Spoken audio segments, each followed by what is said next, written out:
something has shifted in the global system, and it is happening faster than most people realize. Not in headlines, not in official statements, but in the quiet recalculations happening inside war rooms, intelligence briefings, and strategic command centers across the world.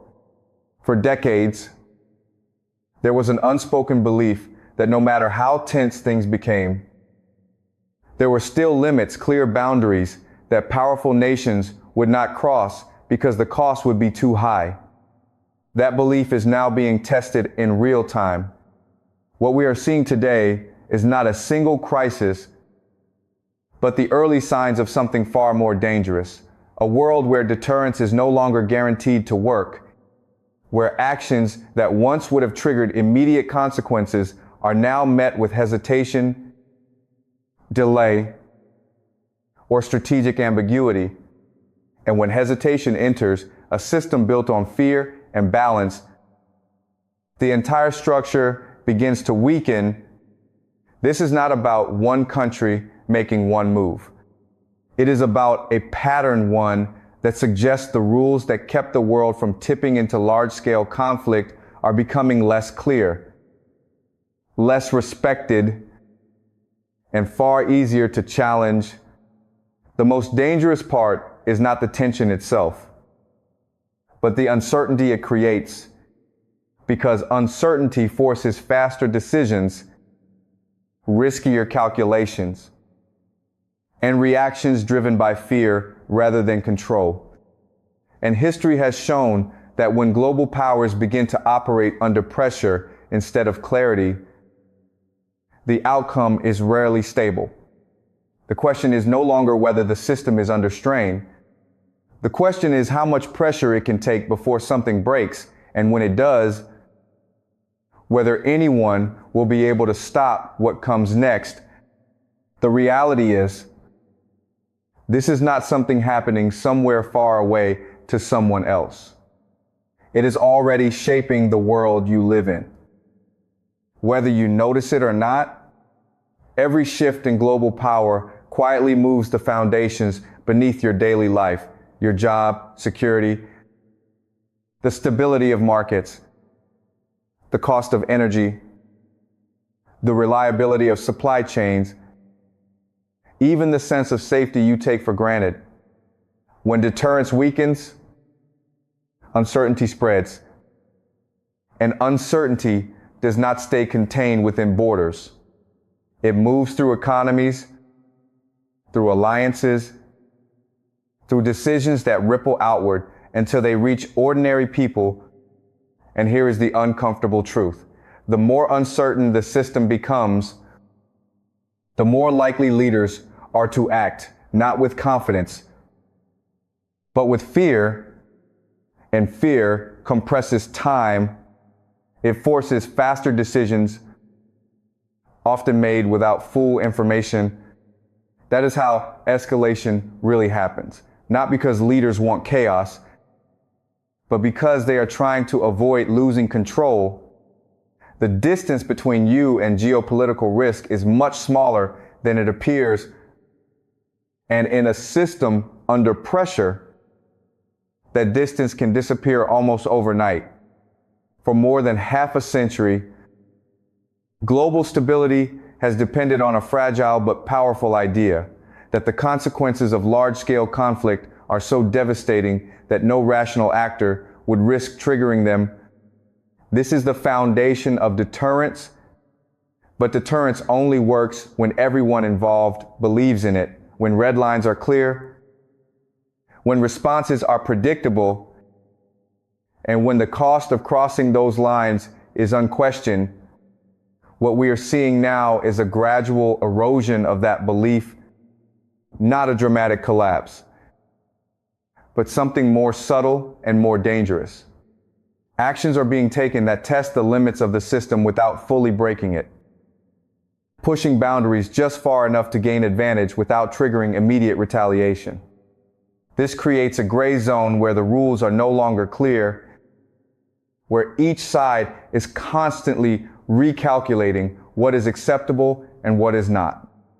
And in that gray zone, the risk is not just conflict, it is miscalculation.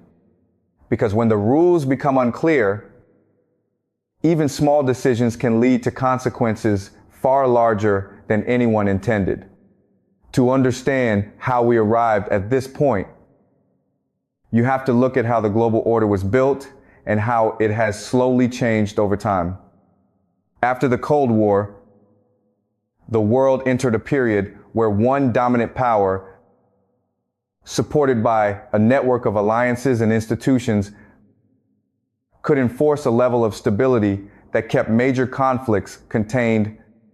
That system was never perfect, but it created predictability. It established expectations about how nations would behave and what would happen if they did not. Over time, however, that balance began to shift. New powers emerged with different priorities. Existing powers adapted their strategies to operate outside traditional frameworks. And as pressure increased across multiple regions, the system became more complex, more contested, and harder to manage. What once functioned as a clear structure is now a fragmented landscape where multiple actors are testing limits simultaneously. The rules have not disappeared, but they are no longer as strong, and more importantly, no longer as universally accepted. What makes this moment fundamentally different is not just the presence of tension, but the transformation in how power is being exercised. Instead of direct confrontation, we are seeing strategies designed to operate in the space just below open conflict moves that are significant enough to reshape the balance, but ambiguous enough to avoid immediate retaliation. This is where deterrence begins to lose its clarity, because deterrence depends on clear cause and effect, on actions that trigger predictable consequences. But when actions are indirect, layered, and strategically blurred, the system struggles to respond. Each move, taken in isolation, may not justify escalation, but together, they shift the entire environment. And in that shifting environment, hesitation becomes a vulnerability, because while one side is still deciding how to respond, the other side has already moved forward. This is how power accumulates quietly, without a single defining moment, until the balance has already changed. At the same time, the speed of these changes is accelerating in ways that make the situation even more unstable. Decisions that once unfolded over months are now compressed into days, sometimes hours. Information moves faster, reactions come quicker, and the window for careful deliberation is shrinking. And when time is compressed, clarity suffers. Leaders are forced to act with incomplete information, under pressure, and often in environments where every option carries significant risk. This is where even rational systems begin to behave unpredictably. Because it is not just about what decisions are made, but how quickly they must be made. And history has repeatedly shown that the faster the pace of escalation, the higher the probability of error. Not intentional escalation, but accidental, driven by misinterpretation, miscommunication, or simply the inability to fully understand what is happening before it is too late. This leads to the most dangerous point in the entire system, the moment where there are no good options left. Every path forward carries consequences that are difficult to control. Respond too forcefully, and you risk triggering a larger conflict. Respond too cautiously, and you invite further pressure and challenges. Delay, and you lose the initiative entirely. This is the strategic trap that forms when deterrence weakens. It is not a single decision that creates instability, but the accumulation of decisions where each one is constrained by the risks of the others. Leaders are no longer choosing between good and bad outcomes. They are choosing between different forms of risk. And when every choice carries uncertainty, the system becomes fragile, because in that environment, even a well-intentioned decision can set off a chain reaction that no one originally intended. For ordinary people, the consequences of this shift are not theoretical. They are already beginning to take shape in subtle but undeniable ways. A more fragile global system means greater economic volatility, sudden disruptions in supply chains, and rising uncertainty in everything from energy prices to job stability. It means living in a world where long-term planning becomes harder because the rules that once provided predictability are no longer as reliable. But beyond economics, there is something deeper at stake, the sense of security that comes from believing the world is fundamentally stable. When that belief weakens, it changes how societies think, how governments act, and how individuals prepare for the future. What happens at the highest levels of power does not stay there. It filters down, shaping daily life in ways that are often invisible until they are impossible to ignore.